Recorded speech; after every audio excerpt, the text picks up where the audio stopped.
Thank you. Are we on? Oh, blimey, that's pretty loud. Okay. I'm just waiting for words. I feel a bit like Mimi. Yeah, apologies about that. You'll be singing the Mimi song forever now. Okay.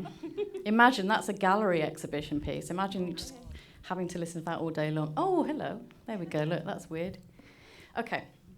Right, back to it. Thank you all for being here. I hope you enjoyed that.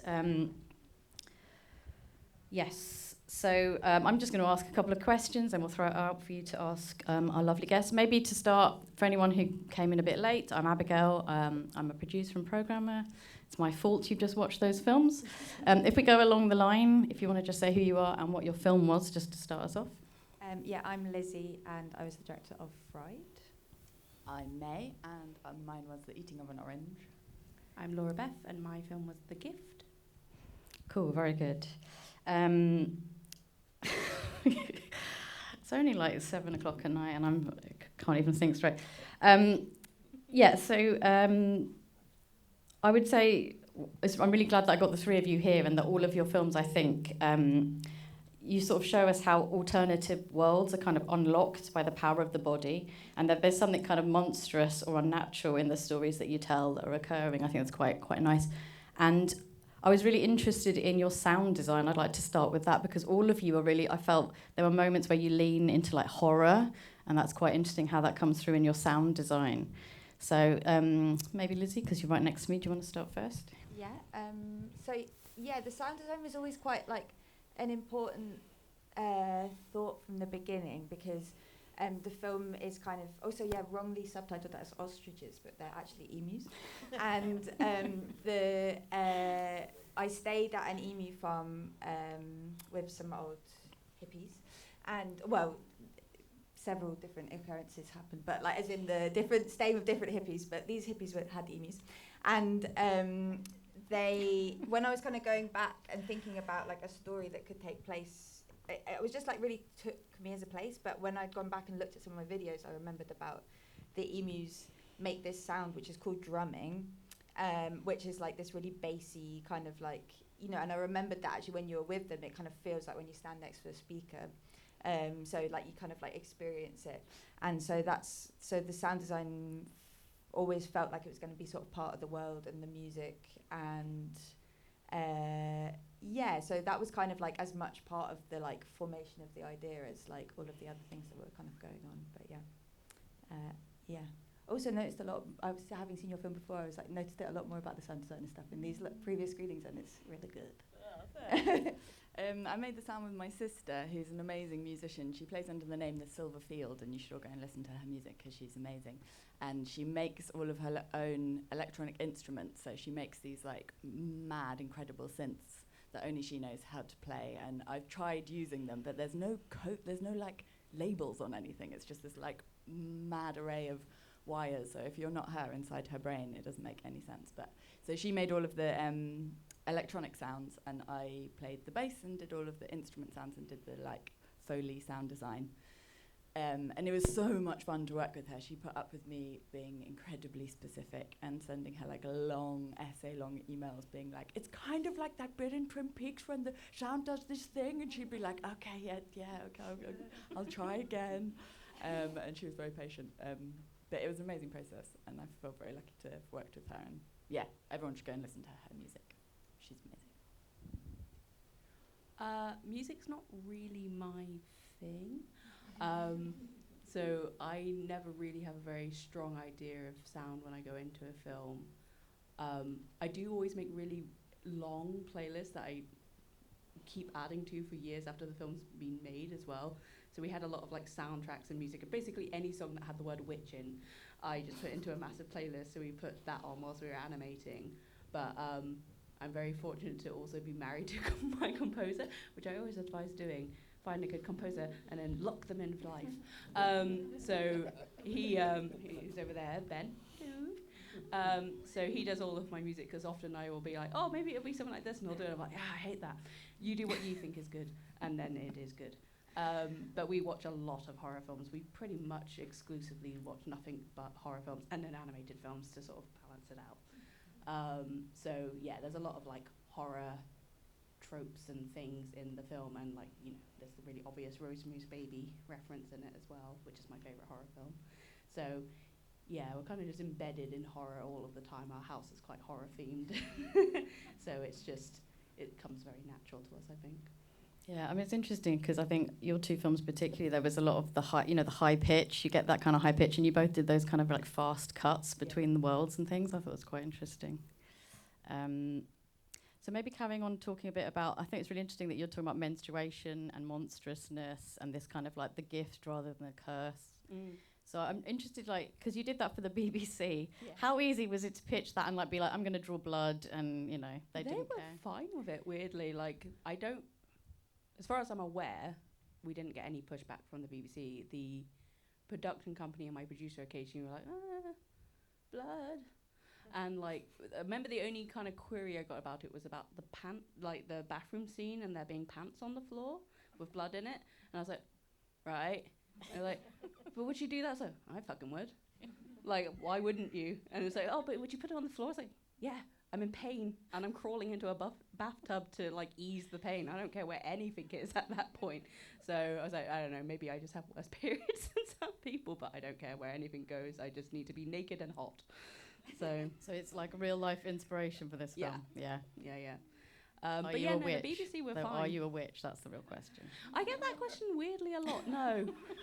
We have a lot of witch books, and our house is kind of like, I have like a mini library of like occult books and stuff, but I'm just very, the way Ben explains it to my mother-in-law is that she's just really interested in it from an anthropologic point of view. Like, I think, you know, witchcraft, like any like form of religion or faith, is its own thing, and I don't practice, but I have a lot of respect and interest in people who do, and do a lot of like, I'm really dorky about research, so this film was like really heavily researched as well, both for witch culture and menstruation, because it was born from my collective, and we wanted to make films about bad luck tropes, and so I picked all the ones to do with menstruation. So there's a lot of like Easter eggs in the film that are like cultural taboos and like bad luck tropes to do with menstruation, like not having a bath, don't touch dairy because it will go off, don't drink wine because it will spoil, and so that's all kind of sort of subtly seeded in the film. Yeah, that's very cool. And then May and Lizzie, I'm sort of interested that you both had like older women being the kind of catalysts of like kind of luring younger people into something like that, showing them a sort of path to freedom. Sort of interested in, why older women? What was it about that? Well, for me, one of the things that I was worried about making this film is that it would look like a sort of like a thing against, it would be a thing that was just about individualism and just about that thing of like, you know, you have to find your own path and then you just have to go it alone. And I wanted to give her like some sort of older person that is also meant to be, it's kind of meant to be herself as an older person who is coming back to herself and being like, it's okay, you can do it. But then also representing sort of community outside of the community that she doesn't find herself within. And it's also kind of, I was also reading a lot about witches and this idea of the sort of like the older woman who doesn't conform, that then who often lived on her own and wasn't married, and was then created into this like very demonized sort of idea of a witch, and how that plays into this idea of the sort of like narratives that we're told, and then how we end up sort of accidentally living by them, unless we analyse them and sort of like move past it. So that was that. And my mum is kind of a witch, and, you know, she's great. So, you know, wanted to add her in, you know. I guess, I also know a lot of older mystic lesbians, and I feel like there's a lot to learn from them. And God, I love that. And also because I guess part of the world of the film is to do with this. It sort of started also with an interest to do with like ambient radiation and nuclear energy, and also then like ley line activity, of which the mystic lesbians are very knowledgeable. And so I kind of, and then I was doing a lot of like, I've always been so interested in like the women of Greenham Common, and that being a sort of part of the like nuclear story of our like landscape. So it just kind of felt like these characters and their home and the artifacts and stuff that they would have around, and like also like what they know about like community, like you were saying, is like something to be learned from. So yeah, like there's the dread of being stuck with hippies in the countryside, but there's also like a lot to learn from them too. Yeah, so.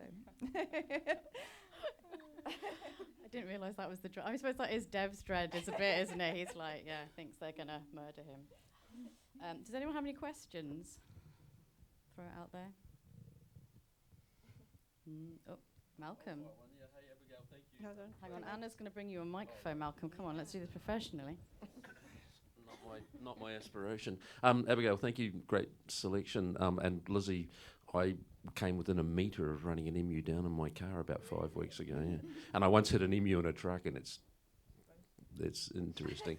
But I mean, these films. I mean, some of them showed in the showcase last night, and they're made as individual works in your places and studios, and they go into the world, and they often show in programs with lots of other films, just as a thing of films come along, look, it's this, it's that.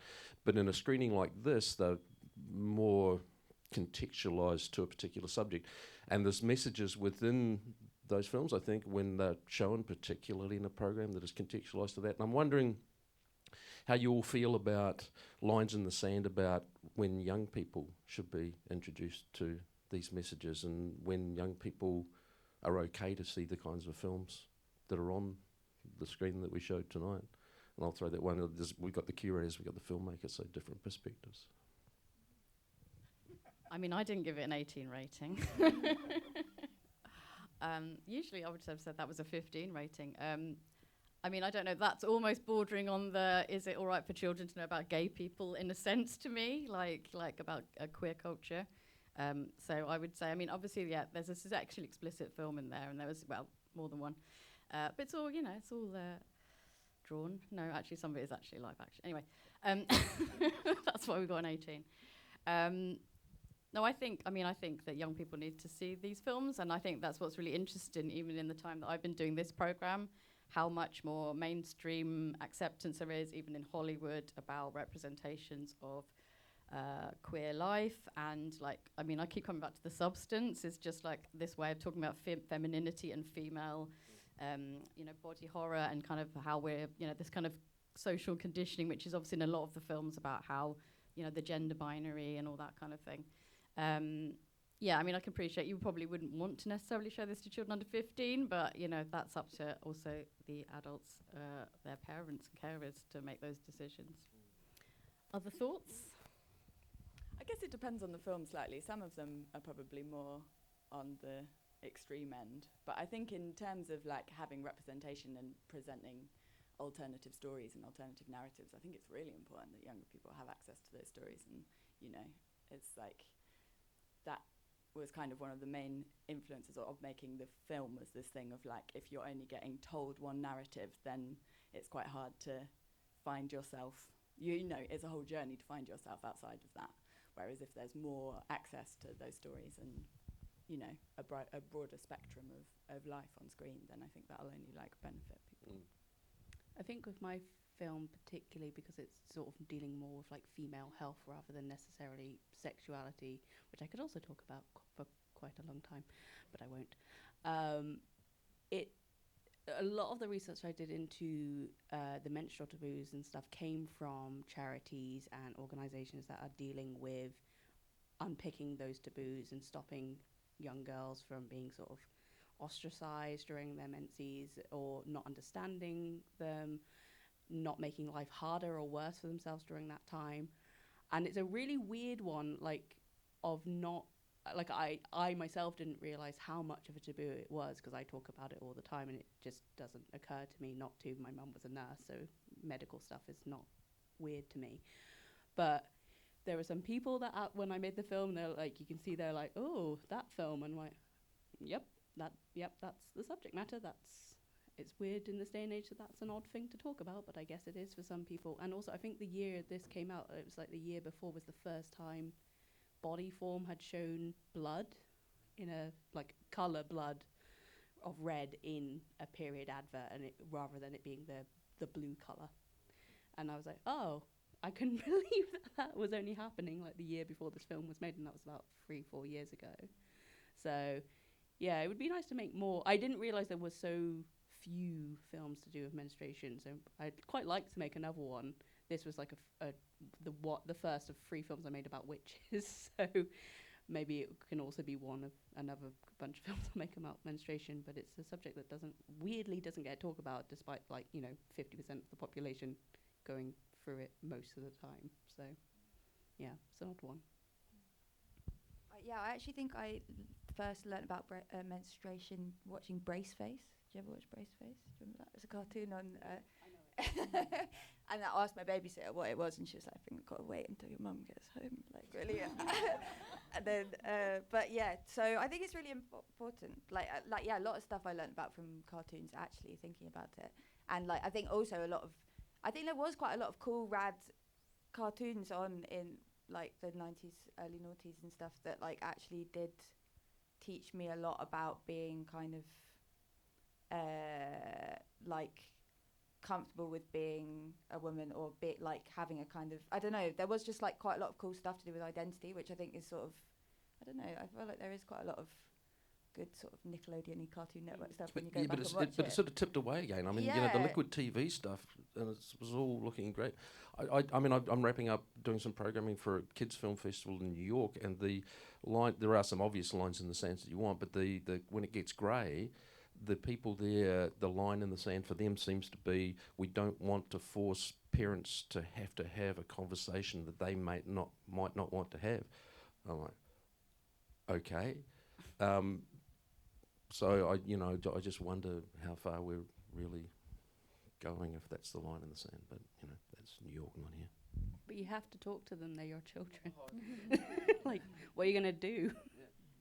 Where are you gonna send them? I mean, have you heard of the internet? Because there's a lot of stuff they can see that's very disturbing. Don't send the kids to the internet. It's a bad place. But I arrived here the other day and I can't get on to half of the stuff that I normally just watch at home. Anyway, a different story. Any other questions?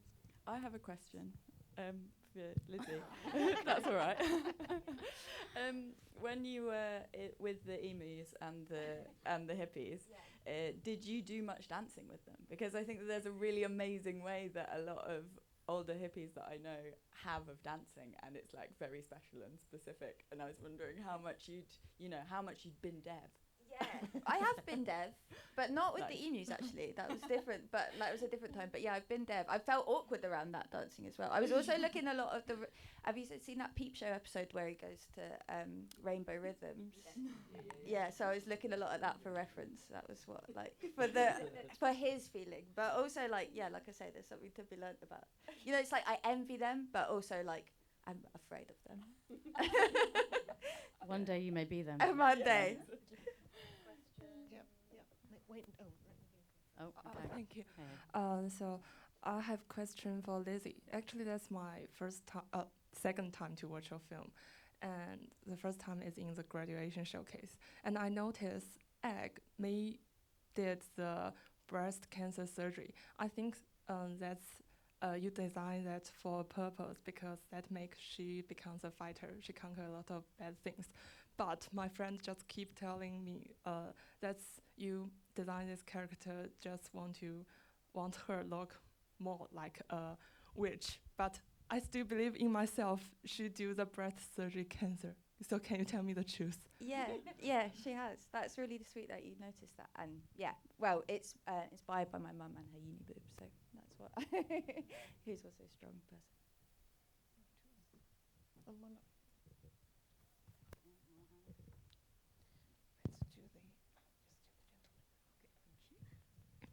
Hello. Oh, okay. It can be you. Do you want to go first? Okay. Hi. Hello. I think all of the different short films are absolutely amazing, and well done for pushing your narratives forward.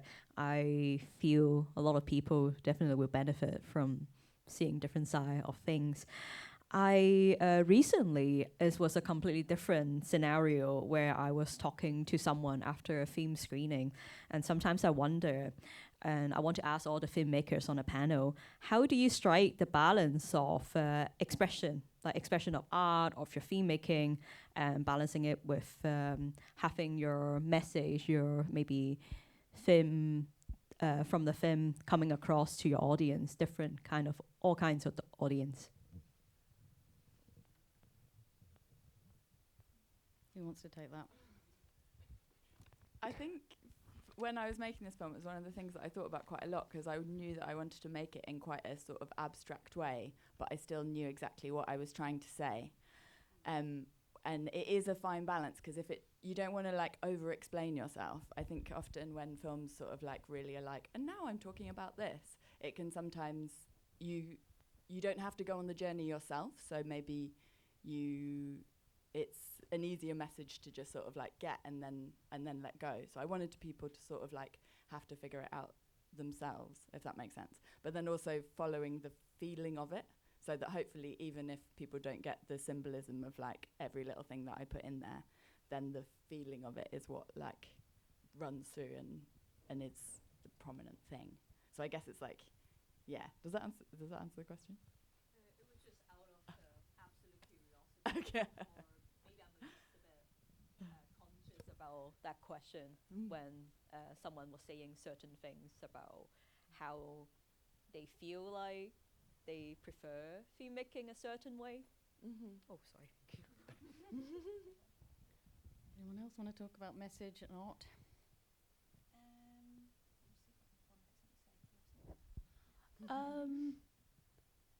I think there's quite a lot, even though my film was probably one of the shortest films in the program, there was a lot I was trying to like shove into quite a short runtime.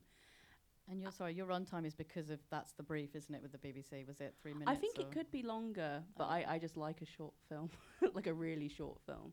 And also the time frame to make it was quite short, so I knew it only had, I didn't have that long to make it. But yeah, I think I quite like films that sort of reward you for watching it again and again. So I like the idea that like I knew I couldn't like go through every single trope, because then it would become like a documentary or like an explainer video. But it was important for me to like weave in as many as I could. And sometimes I watch the film and I wonder if the thing with the milk comes through and like people are just like, what's going on there? And I'm like, next time they maybe will get it. And so there's lots of little things, and then there's kind of like, so there's like period tropes and taboos, and then there's witchcrafting, like symbols and imagery, which there was quite a lot that I noticed in your film as well, like a little like witch's altar and like lots of dried flowers and herbs and like symbols and that kind of thing. But again, you don't necessarily see them the first time, and especially as my film is only 3 minutes and you don't see any scene for very long. I think if you have a lot to fit in and you want to keep it short, you hope that people will maybe watch it again and see it that time, but you have to have like a ranking system of what's most important, and the story was the most important thing, really. Yeah, I was very lucky because I worked with a really amazing editor. Actually, worked with everybody. The team was so good, but like she's very straightforward, and she's very like her taste is very like, I don't know.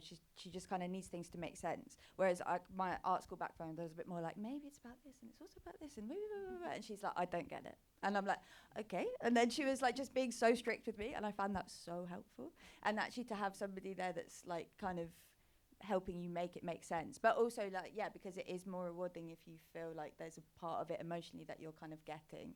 So having some guidance on that and being told off constantly was very helpful for me. Do you mean that as in because you're working with all your tutors? Yes, so I you was had feedback? fantastic tutors. Yeah. Question, yeah. I just got a question for May. With Hi, the Brooke. orange. I could just ask you at the bar, but you know. The last like frame, I imagine like going through and doing, well, maybe for all of you actually, maybe just open it up. But like I can imagine like visually, because it's so visually strong, how do you decide what your last frame is going to be, and why is yours a shoe turning into a tree? And but in a beautiful way, but it's like, what makes you decide that's what I'm going to leave it at? Honestly, I ran out of time. She was Great. Next question. she was no, but there are Make up some reasons I symbolism. yeah. But no, I wanted her to climb up, and then I wanted her to get into this like train station in the clouds, and she was gonna like climb up the tree, and then all of the clothes were gonna fall away, and she would be climbing up naked, and then was gonna get into this train station in the clouds, and then get on a random train, and then she was like off. And my tutors were like, hell no, you've made a 7.5-minute film when you were supposed to make a 3-minute film. You need to stop. And then I was like, okay, well, I could have the shoe falling off, because I wanted something that was like, that she was like shedding the, because they're also like uniform. They've got their uniform. Foot prisons, both of you The got the foot- foot I was prisons. gonna say, but I oh my didn't. God, the foot prisons had to fall away, you know.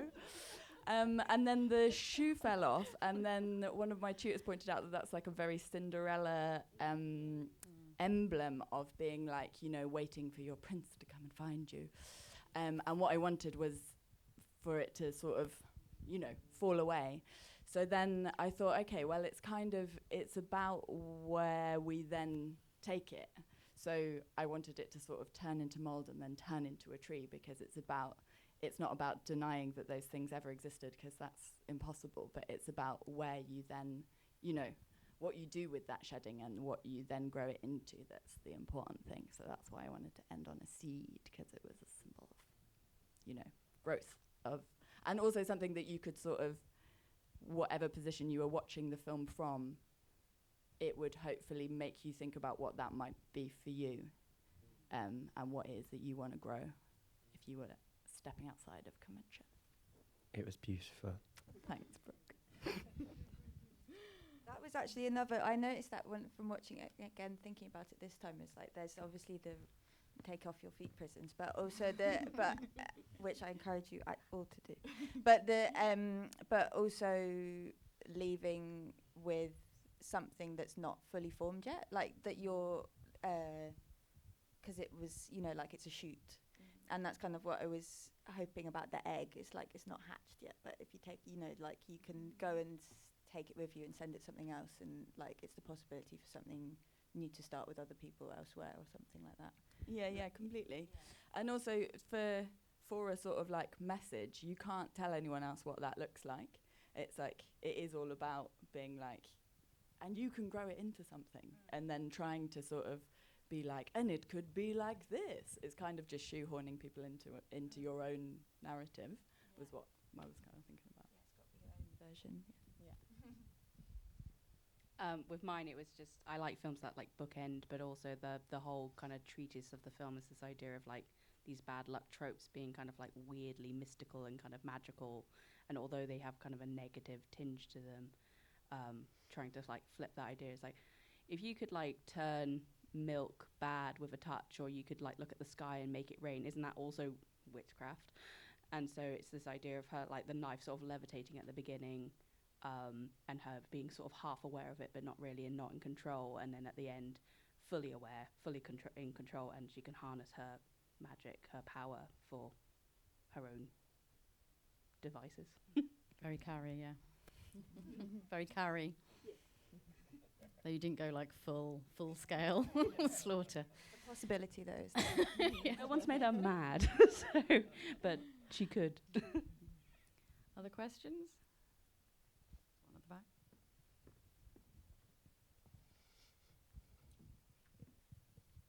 Hi, I just wanted to say I love all three of these movies, but I wanted to ask if you have anything from kind of creating these movies that you kind of took away from it, or kind of memory that you really like, whether it's making it or just in the process sort of thing that you wanted to share. When I made the film, I was a year and a half into doing a PhD on animation, but on 3D printing and animation. And I kind of got to that point and was like, I don't know if I like animation anymore, because I've just been writing about it and not doing it for so long. And luckily my institution and my funding for my PhD had this thing where you could apply for some funding to go do something associated with your research, but it couldn't be impact your research in any way, like be directly involved with it, which was a very weird caveat. But I'd been working on this film for a while, And so I was able to take that little bit of money and the money I got from the BBC to go away and do that and go like, oh no, I do still like animation. It's just doing a PhD is really fucking hard. So yeah, it was the film that sort of after I hadn't made a film for a couple of years reminded me like, oh yeah, animation's really nice. And it's nice when you can just tell a story and not critically analyze it to death. I think for me the main thing was just like learning to have faith and leaning into my weird ideas and being like, I'm gonna make her slow dance covered in slugs because I want to, and that's gonna be how it is. And just rolling with those things, you know, it's a lot more fun. Yeah, I think one of the funnest things for me was, well, like Sanjana's here, who's the producer, and we just had such a fun time when we were doing the post-production, and it was like us and the editor and the sound designer and composer, and we were all doing the kind of mix, and then we were just having the best fun ever. Wasn't that such a good day? But it was like, yeah, I don't know, just that when the moments of like collaboration really worked, that was like, they were definitely the funnest parts. Obviously it can be hard as well, but yeah, when you're kind of like really engaging in the play of it and you're like, oh yeah, we're all making this film and like, you've got this idea, yeah, like that'd be so funny, like let's do that. Like when those bits were really working, I would say those are my top mems. Yeah, maybe having a rave track is kind of quite a good. Yeah, it does help. That's right. Motivate you. Other questions? Final question? No. Okay. All right. Well, last question then, I guess, just to wrap it up is, you know, what are you up to now? Where can people find you at that sort of promo moment? Lizzie. So yeah, I'm doing a new film with this program called GMAC, which is like, because I'm based up in Glasgow, and it's a Scottish filmmaking charity, and I'm making a film called Toad Test, and it's called what? Sorry. Toad Test. Toad. Toad. Oh, okay. And Toad Test. Intriguing. It's about a little pregnant frog, actually, not a toad. But it's to do with this. It would be a good grotesque, monstrous feminine, because it's about the first pregnancy tests, and they were conducted by injecting like frogs with pregnant women's urine, and if the frog like laid eggs, then that meant that the women were pregnant. So it's to do with a little frog that finds out she's pregnant in a lab. Wow, that's amazing. Yeah. I know, it's mad. Not even, yeah. So I had to. When science meets witchcraft, yeah. Exactly. I'm working on a few different things. I'm started writing a feature film called The Impermanence of Permanent Things, which is going to take forever to actually bring into being, but the seed is there. Now you've said it, you have to do it. You see, yeah, I know exactly. That's why I'm yeah. trying to practice actually saying it, because then it's like, fuck, okay, I've got to make it happen. And yeah, other ideas blossoming and stuff. Yeah. Mostly I'm teaching, so I teach at Central St Martin's. Come do our MA. But I am also finishing off a teacher training course, and I also have just written a book with my composer. Weirdly, we also write things about love, sex, and relationships in animation. So these films are up my alley, and we've been on panels before because of this. So also buy our book. And also, yeah, I would also like to start making a new film. I haven't made a film in a couple of years. And weirdly, also about babies. So, yeah, interesting. Parallels. Can you say about your dress? Didn't you say that you made it for? No, I normally, weirdly, anytime I do a project, any film or book or whatever, I buy an outfit to match that for when I go to festivals. This is actually not the dress. Oh, I thought you said So you made no, it. It's very fit. No, I bought a dress that matched the dress of the woman at the end of the film.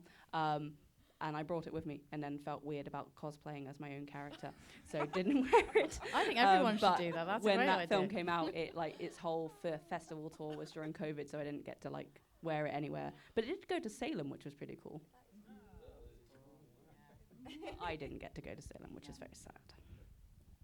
Yeah, I think cosplaying as characters from your film, that's something everyone should take away. That's excellent. Okay, thank you so much for sharing, and thank you all for being here, and thank you for having us.